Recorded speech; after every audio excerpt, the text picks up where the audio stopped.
Hi all, welcome to 2023, my third year without my mum and my second year without my dad, and the start of my 7th year in hell.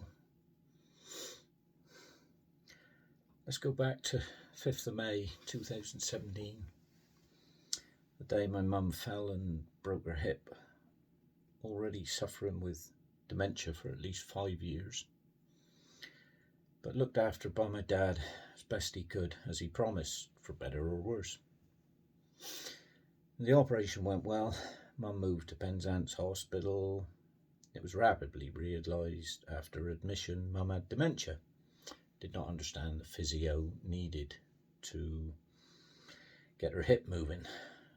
She was violent, had to have 3-to-1 people for her continence needs.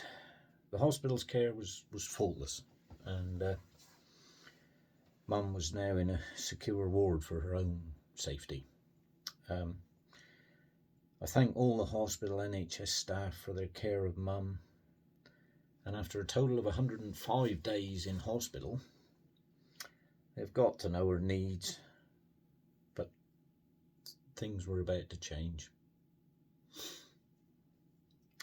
After a best interest meeting, where I had to go against my dad, who thought Mum was able to go home, the hospital social worker, Ruth Pollard, is stating Mum has complex mental health needs, which are beyond the remit of Cornwall Council Social Services, and she's going to speak to Cornwall Clinical Commissioning Group to make them fully aware of this, and that Mum has a minimum of 3-to-1 for her care interventions. This was to be the start of my family's rights being denied by systematic abuse through our healthcare and social care system. It is now the 75th anniversary of the NHS, formed on the 5th of July 1948. It has 3 main principles. It meets the needs of everyone. It is free at the point of delivery. It is based on clinical need, not the ability to pay. But back to 2017. It's time for Mum to move to a permanent nursing home because of her complex mental health needs. Now, a nurse from Trafula Nursing Home goes to Penzance Hospital and says they will get 1-to-1 care with Mum. Really? After 105 days of having 3-to-1 care, suddenly she could be managed 1-to-1. Okay. Mum moved to Trafula Home on the 18th of August 2017, where she was constantly falling, fell out of bed, breaking her wrist, and then still falling after that. 24th of October 2017, financial assessment letter sent out by Cornwall Council a full 3 days before a meeting at Trafula by Cornwall Clinical Commissioning Group to assess if Mum qualifies for healthcare funding. Well, of course she qualifies, you're entitled under the NHS. So, jumping the gun a bit with the financial assessment there. 24th of October 17. Now, whilst Mum is in hospital, it's self-evident her needs are beyond the council's ability to meet with respect to the National Assistance Act, Section 21, subsection 8, and the Care Act, Section 22 and Section 161, explanatory notes. Hence, no financial assessment is applicable. And asking for financial details before needs assessment may be capable of being an offence under the Fraud Act 2006, Section 4 and Section 2, fraud by abuse of position. So 27th of the 10th, 17, 3 days later, assessment carried out at Trafula by Mandy Trotter of the KCCG. Results dated 9th of the 11th, 2017, sent out 17 full days after financial assessment letter sent out. See the pattern? 21st of November 17, this financial assessment. I went to Dad's house as he'd phoned me the night before to ask me to be there to support him. As someone was coming to ask questions and he was struggling to understand what was happening. He's 90, he's confused, his hearing's not good. Just a bit of a family support. Obviously we're talking about Mum, and we want what's best for her. But he was struggling to understand what was happening, as was I, as this played out. But we met with this Louise Rocket. Turns up and says she's there to carry out the financial assessment. When I asked why, she turned really nasty, and she actually asked me what I was doing there, in a tone certainly without compassion, care. I explained I was there to support my dad emotionally and any way I can. She proceeded to ask Dad what monies Mum had. He guessed at rough amounts, threw some figures in the air. We didn't actually have any bank statements because obviously we had no power of attorney, no deputyship for Mum. So after these figures were sort of thrown up in the air, Louise Rocket says, well, it's not that I don't believe you, but to complete a financial assessment, I need to see actual bank statements. As we had none, we said we would go down to the bank tomorrow and get them, but we were denied. She also said these assessments are normally done over the phone, and then people send in copies of their bank statements. Okay. 2 days later, 23rd of the 11th, Dad receives a letter from Louise Rocket.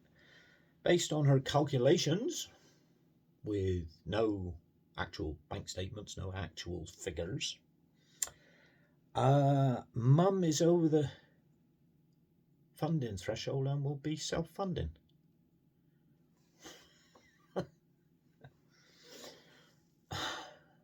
As I say, this is just the start of an absolutely vile process.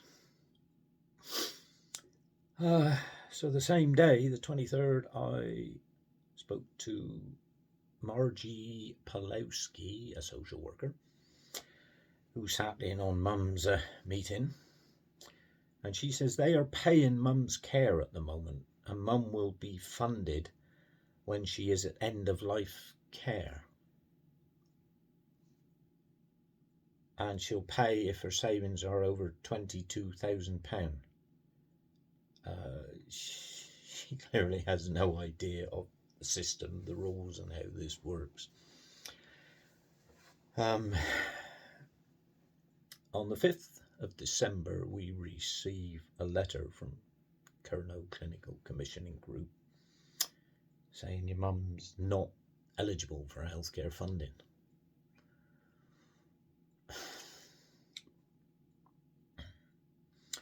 So the 22nd of December, meeting at Trafula with Margie Pawlowski, social worker, Denise Ward, manager.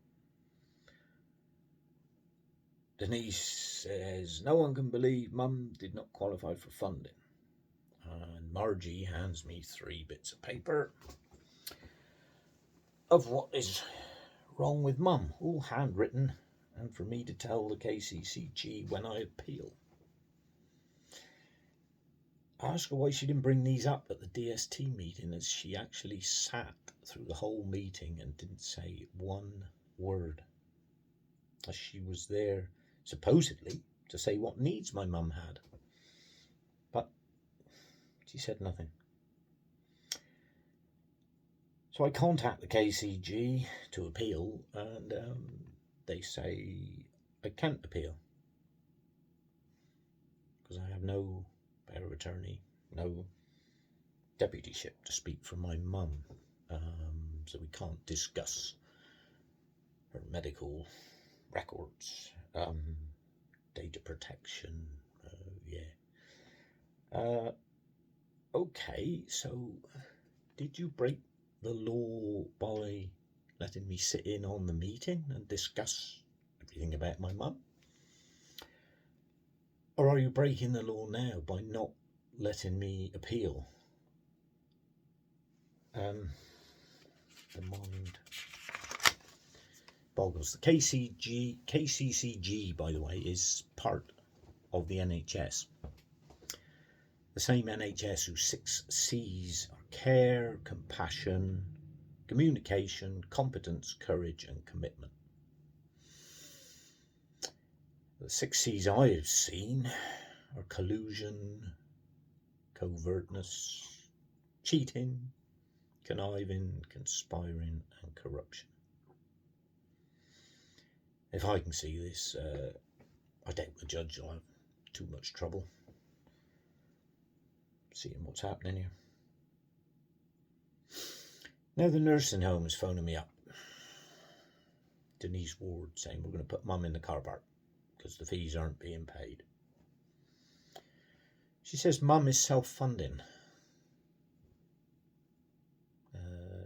You're the home manager, but mum is self-funding. Okay. She also states if you have savings over £32,000, you have to pay. Someone else who doesn't know the levels for funding, even though she's running a nursing home. I asked her for a list of the dates that mum's fallen over, and she says mum doesn't fall much now. I repeat, and she says she will print it off the computer for me to collect when I next go to see mum. I never did receive it. Now in July 1999, a lady called Pamela Coughlin went through this same farce, and she won her appeal for funding. And then the case has set a legal benchmark on NHS funded care. You're marked off in your domains for breathing, nutrition, food, drink, continence, skin, mobility, communication, so on, so on. Now, Pamela Coughlin's scores are here.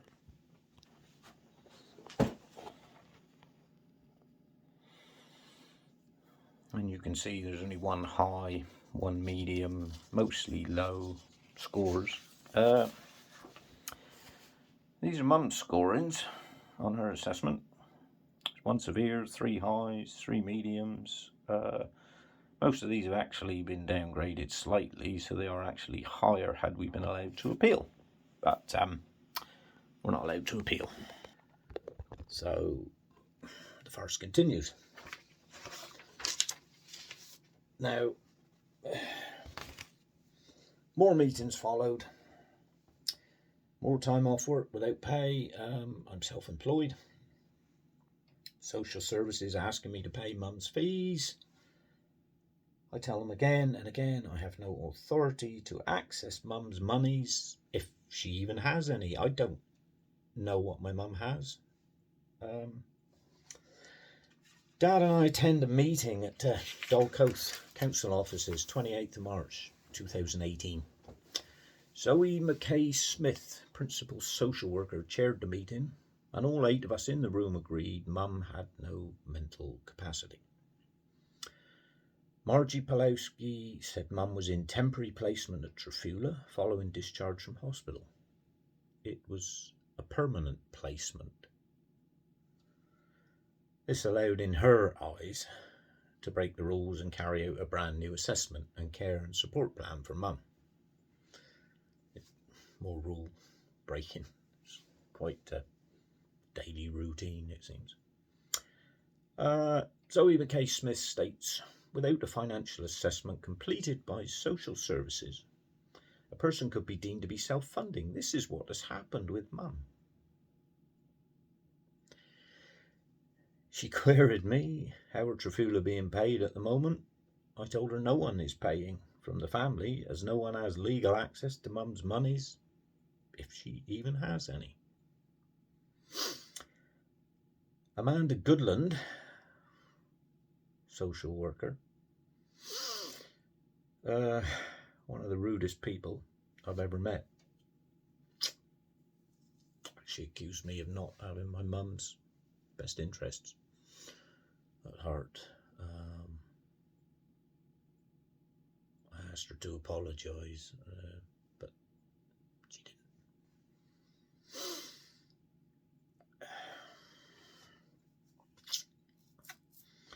Now she states, the finance team attempted to complete a financial assessment, but this could not be concluded as it was stopped by the challenge to the DST. It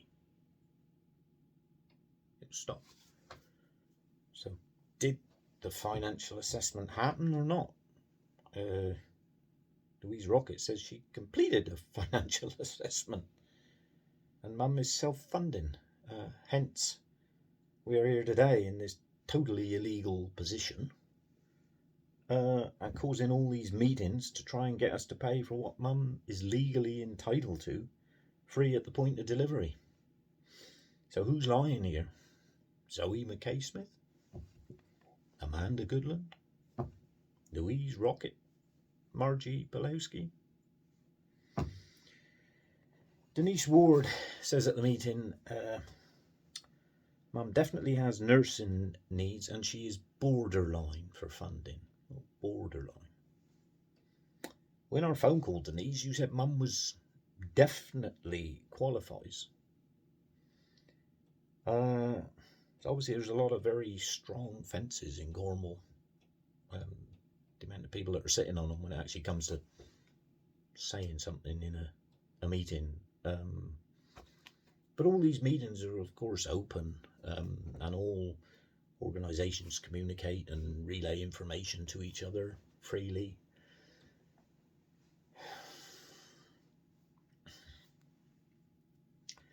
Now, Zoe McKay-Smith says, from the evidence produced from the hospital discharge, Mum could have met the criteria for health funding, and she continues to have full nursing needs, with an addition to move to more secure and supportive care provision within the nursing home. She added that she believes the KCCG should review their decision making in this case. Margie Pulowski says she does not agree with the letters that were sent to me by the KCCG and encouraged me to appeal. I've tried, they won't let me. So Dad and I are sat in a room being bullied to pay Mum's care fees by adult social services for what they're calling social care, when at the same time they all agree Mum meets CHC criteria and all fees should be paid by the KCCG, who are NHS. It's absolutely unbelievable. But there we are. I asked Denise if she agrees Mum is totally immobile. Yes, she agrees. Yet KCCG's Marie Thomas had the neck to ask if my Mum can raise her arm up and down a bit.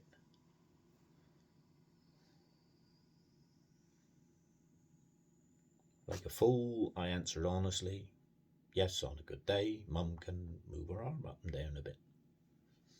Oh well, she's not totally immobile then, is she? This must be the NHS care, compassion, community, spirit, communication, dignity, and respect in action. How can they talk to us like this? This is my mum that worked all her life and is being discussed like a sick animal. Do we save her? Is it worth doing? The next 12 months, we sent and received letters with the KCCG, but they wouldn't let me appeal. My dad's solicitor applied for deputyship for us, but he failed to hand a letter to my mum. He just had to place it in her hand, but he posted it. He was supposed to send a letter to my dad, my brother and I, but he didn't. So I contacted the Court of Protection myself to be told these mistakes had caused the delay in processing the application. The KCCG closed their files, saying it was too late to appeal. Mum passed away on the 2nd of February 2020. Her fight was over. I'm glad she won't know what was to come. My dad was distraught. I had to take care of Mum's funeral, which Dad wanted no part. My wife was and is awesome, but the mental strain and grief is starting to tell. And then the council dropped a bomb into our shattered world. They sent us a bill for £106,477.14. After almost 2 years with no communication, they sent us this when we've just lost Mum. So I reply to Alan Perry, senior lawyer, informing him that there are many scams doing the rounds at the moment, and if he kindly send me all paperwork as to how this alleged figure has been arrived at and how he thinks my mum is liable for them. So we got all this from the fact the KCCG denied Mum her legal entitlement to free healthcare. If I had £1 an hour for all the time I spent on paperwork, phone calls, attending meetings, this is now affecting my life, work-wise and at home. So I had to get a solicitor. Now we reluctantly agreed to do a proper legal financial assessment, and the council arrived at £38,335.62 for Mum's care fees from the 18th of August 2017, when she went into the home, to the date of her death, 29th of April 2021. Yeah, those of you paying attention, Mum actually died on the 2nd of February 2020. So they've tried to charge us for 14 months care when she was actually dead. Here's the forms here.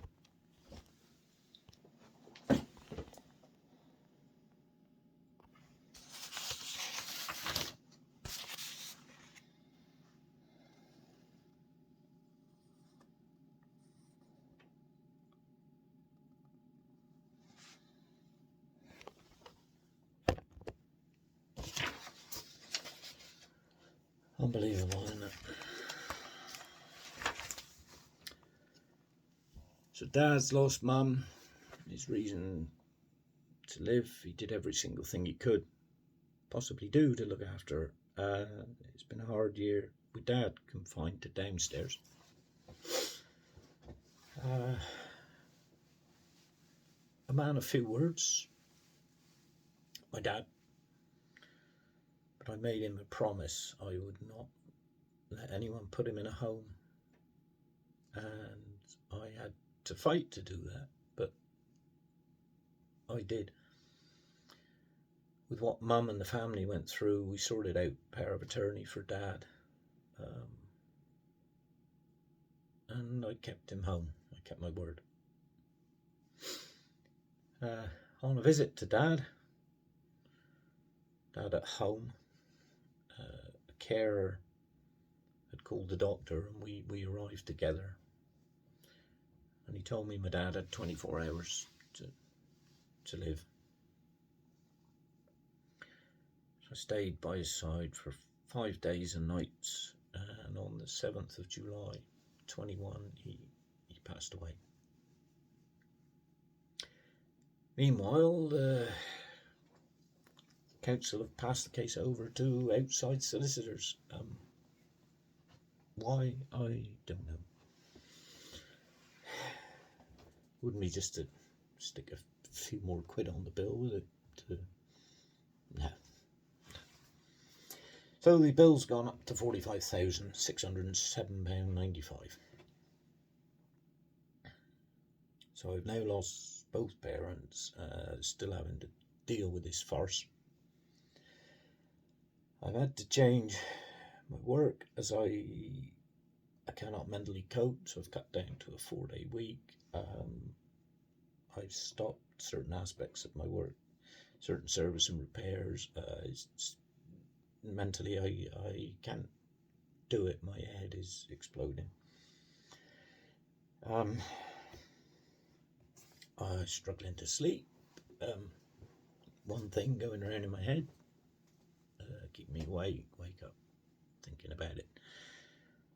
And just how unfair this is on that we're in this position through the council's illegal actions. So we need to end this. We need to end it. So let's assume Mum had to pay for her care, which she doesn't. But let's just assume. Let's step back. Look at the big picture. Okay. Now we know the monies Mum had, and if she had to pay, she would have had to pay a maximum of 16,000. So we offered them 15. This is what they call a without prejudice offer.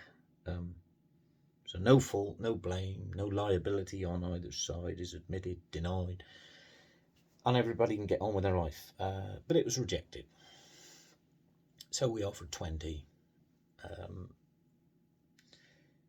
which they don't even acknowledge or respond to. We are in litigation, so both sides have to be seen to move forward, and we are trying on our side. Everything that comes to us as a 14-day deadline, we have to reply within 14 days, which we do. But then they can spend 5 months, nothing. So weighing up time, solicitors' fees, my mental health, we offer 24. This is rejected. So we offer 30,000 £30,000, which is a bitter pill, but it would end it. We can get on with our lives.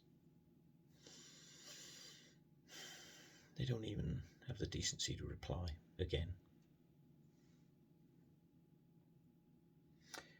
Then they do nothing for months. Again, they're in the neck to claim interest on this as well. But on the 6th of September 21, we receive instruction to accept service of a summons to court.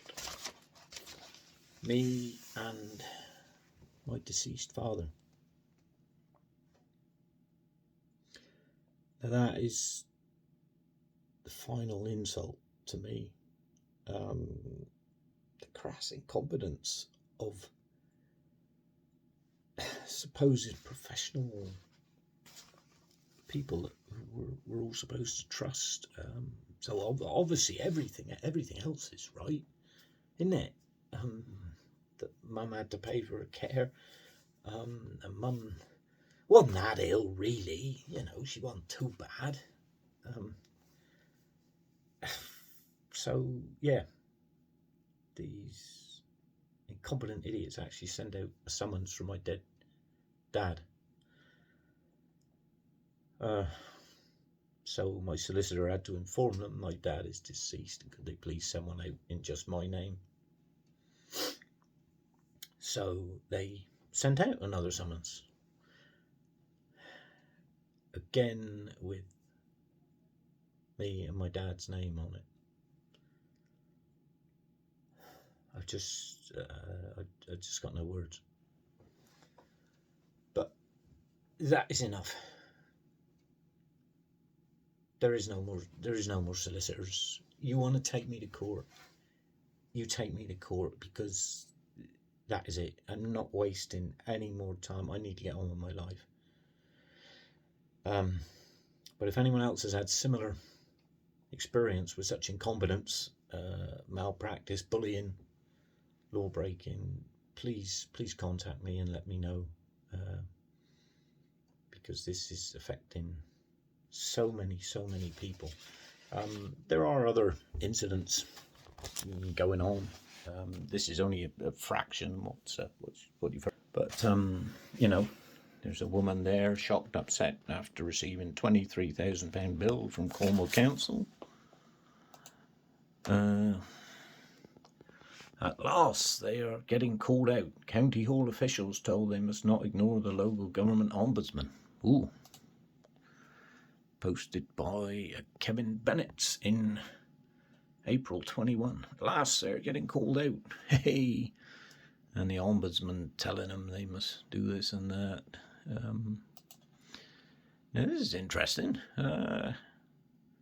Mr. Bennett states that department has been a disgrace for far too long. My wife worked on benefit assessment there, but left due to being unable to do the job to the required standard due to the crass incompetence of the management team. This has been going on for years, so full marks to Graham Smith at Cornwall Reports for having the guts to report this. I hope it helps you obtain justice. Yeah, I met your wife, Louise Rocket Bennett. So, yeah, been going on a long time anyway. That wraps it up for today. Thanks for listening. But this has got to be stopped. This is just so unjust. But if everybody comes forward, I personally know lots of people that have sadly paid their money up front and appealed and got it back. But of course, I'm brought up, you don't have to pay for something, you don't pay for it. Simple. And if it involves breaking the law, then you definitely don't pay for it. But we'll keep in touch. God bless.